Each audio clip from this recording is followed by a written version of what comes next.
¿Qué tal amigos? Me da mucho gusto saludarlos. Mi nombre es Danilo Bando y vamos a continuar con nuestro comentario sobre la carta que escribió el apóstol Pablo a Timoteo, la primera carta. En el capítulo 1 los párrafos son 12 y 13 y esto es lo que la escritura nos enseña. Doy gracias a Cristo Jesús nuestro Señor, que me fortaleció, porque me consideró fiel al ponerme en el ministerio, aun cuando antes ya había sido blasfemo, perseguidor e injuriador. Pero fui tratado con misericordia porque lo hice por ignorancia en incredulidad. Pablo era consciente de la gracia que le fue dispensada por el Señor, a pesar de haber sido un enemigo de la iglesia de los discípulos, que en su tiempo se encontraba en sus primeros momentos. El testimonio de Pablo a Timoteo en esta su primer carta es que Dios lo fortaleció. ¿Era Pablo un hombre aguerrido? Sí lo era. ¿Era un hombre valiente? También. Pero la mayor fortaleza que necesitó Pablo luego de su encuentro con el Señor consistía en poder dejar atrás todo lo que él consideraba como valioso y de primera importancia: su educación, su estatus y su religión. Esta fortaleza recibida de Dios por su gracia es que Dios lo habilitó y ello le permitió considerar como basura todo lo que para él fue motivo de orgullo y motivación, según lo escribió a los creyentes de Filipos en el capítulo 3, verso 8 de la carta dirigida a ellos.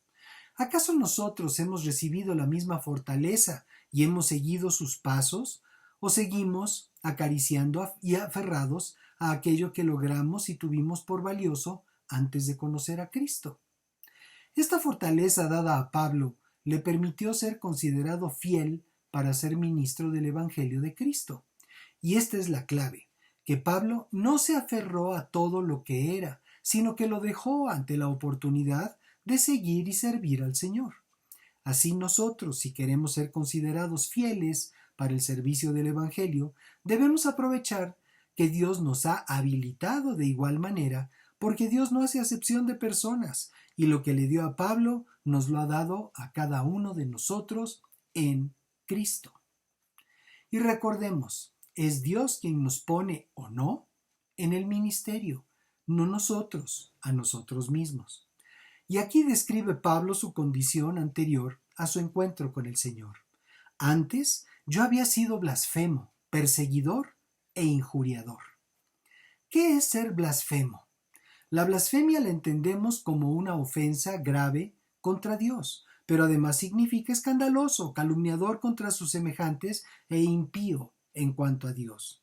Y aquí otro de los grandes peros que cambian todo cuando Dios interviene. Pero fui tratado con misericordia.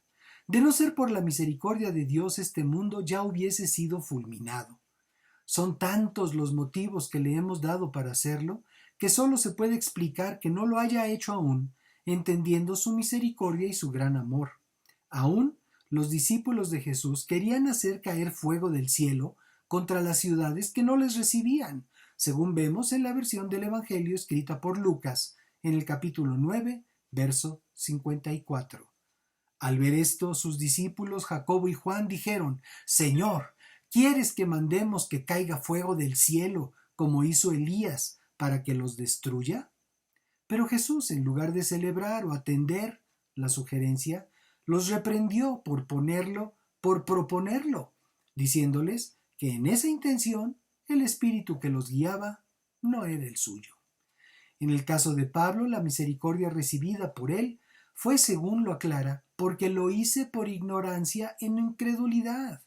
Y así mucha gente peca contra Dios y contra la iglesia de Cristo por ignorancia e incredulidad. Que nosotros no seamos de esos, sino de aquellos que, como Pablo, permitamos que Dios nos habilite por su Espíritu Santo para ser fieles de ser puestos por Dios para su servicio y el de la iglesia de los discípulos. Bendiciones y paz. Nos vemos en la siguiente.